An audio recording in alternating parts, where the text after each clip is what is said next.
LSU football picked up a commitment on Thursday. Four-star safety Dakota Mitchell from Winter Park, Florida, announced that he had committed to Ed Orgeron and the Tigers. Mitchell, who is a free safety from Winter Park, holds offers from schools like Alabama, Clemson, Oklahoma, Florida, Auburn, Georgia, Texas A&M, and many others. His pledge gives LSU 5 verbal commitments for the class of 2021. Brody Miller of The Athletic was reporting yesterday, and this has been confirmed, that LSU has hired Sean Baker to the staff as an analyst. Baker, who worked under LSU defensive coordinator Bo Pelini at Youngstown State as a defensive quality control coach in 2017, was promoted to an on-the-field role in 2018, coaching the linebacking unit. Well, look who's having to confirm now, Jordy. Shoes on the other, huh? Shoes on the other foot. I bet you didn't even know who Sean Baker was before this story, bro. I told Brody about that one. Bet you didn't even know. ESPN.com is reporting that the New Orleans Saints has picked up the fifth-year options for both Marshawn Lattimore and Ryan Ramczyk. Keith Kirkwood signed a one-year deal with the Carolina Panthers after the New Orleans Saints declined to tender him.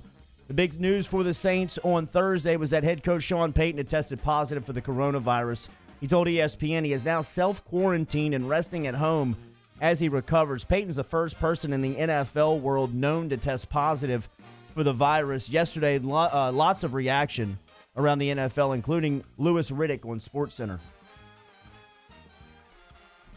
Yeah, it hits home, obviously, Ryan. It adds another prominent face to something that the entire world is dealing with. And here, at home, what it really does is it lends some context to something that is still in its infancy in terms of what we know about it, and really the kind of diligence and the kind of caution we all need to exercise. And I commend Coach Payton for coming out and admitting the fact that he doesn't have any symptoms, and and he is feeling pretty good at this point in time, but that people do need to be vigilant, and people do need to make a sacrifice. And that's all people. That's not just middle-aged or older people or younger people. It's everyone. Look, I love Coach Payton. That's my guy. I'm not here to disparage him. And I'm glad that he came out and he said this publicly. But, how are you going to hold him up as a paragon of how to handle this situation? He started feeling bad Monday. He was at the horse track Sunday.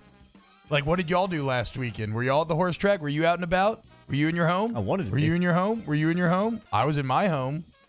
That's all I'm saying. So now everybody that is literally how this thing works, is that you feel fine until you don't think that you have it, until you go out and you do what you want. And now every single person that interacted with Coach Payton on that horse track, now they have to deal with that. Sean, just a simple glance down I-10 to our boy, Coach Ed Orgeron, on how to handle the corona message. I mean, our boy is dapping up everybody with the elbows. Yes, honestly, I even think we need to cut down the elbow dap, get rid of it completely. It is weird how quickly my base reaction to a handshake has changed. I was watching a really cool show last night. You ever heard of Devs? It's made by Alex Garland. He made Ex Machina and Annihilation, two incredible movies. Yeah, this is a full stream ahead thing. I'll have more next week. But I watched the first episode of this show, Devs, last night. And just, this was filmed about a year ago, I guess. So a regular scene, the two characters shake hands. But I had a visceral reaction to it when I saw it. I was like, whoa, guys, what, whoa. And then I had to remember, no, for all of human history, shaking hands has been fine. This is just in the last 2 weeks where this has gotten bad. Do you think handshaking recovers from this? I think it does. Eventually, yes. I think it does. Eventually, yes. It'll take a while. It'll take a while. Maybe by Christmas. Maybe by Christmas. Some bad PR for handshaking. I do know other people that already hate shaking hands to begin with, and they're using this as their launch pad to try to shut it down for eternity. But I love a good. I'm a gregarious, touchy-feely guy. I like a good handshake. I'm a bro hugger. Yeah, me too. But not now. Not now. I've given so many awkward, come here, big fella, one-handed dap hug things. Adam Schefter was reacting to the Payton news yesterday. He has been at home over the weekend, didn't feel well on Sunday, and then received the diagnosis a short time ago. He is at home, resting comfortably. He said he's part of the 20% who are diagnosed with the coronavirus that doesn't have a cough, that doesn't have fever. He's going to be quarantined in his home in New Orleans through this weekend. And he's already feeling better, like I said, without the fever.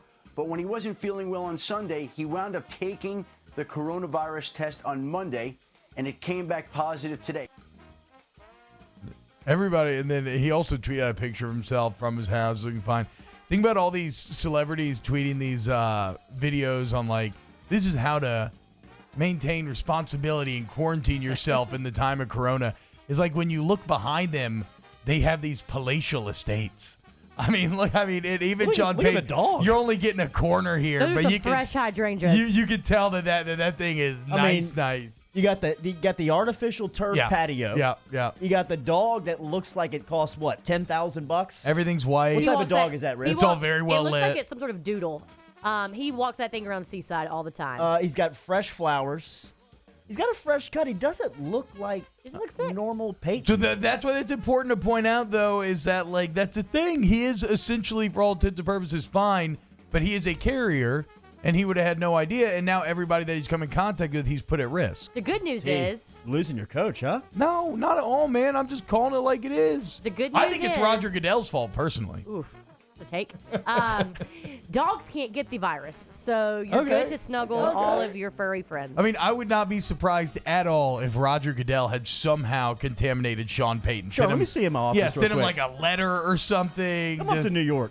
He's never forgiven him for Bountygate. I'm going to apologize about that Bountygate thing, Sean. Come up. Take you out to dinner in New York. I wonder if Coach Payton wishes he would have showed up to that meeting on time the next day after he won the Super Bowl back in 2009. L.A. Rams have released former MVP Todd Gurley and linebacker Clay Matthews. That was announced on Thursday. Detroit dealt Pro Bowl safety Darius Slay to the Philadelphia Eagles. Some NBA news. The coronavirus continues to make its way through the National Basketball Association. Boston Celtics guard Marcus Smart and 2 Los Angeles Lakers have tested positive for COVID-19. Both teams released statements on Thursday announcing the positive test, though they did not identify the players by name. The Lakers didn't. Smart posted a tweet later Thursday confirming that he had a positive test. Those are your headlines here on Off the Bench.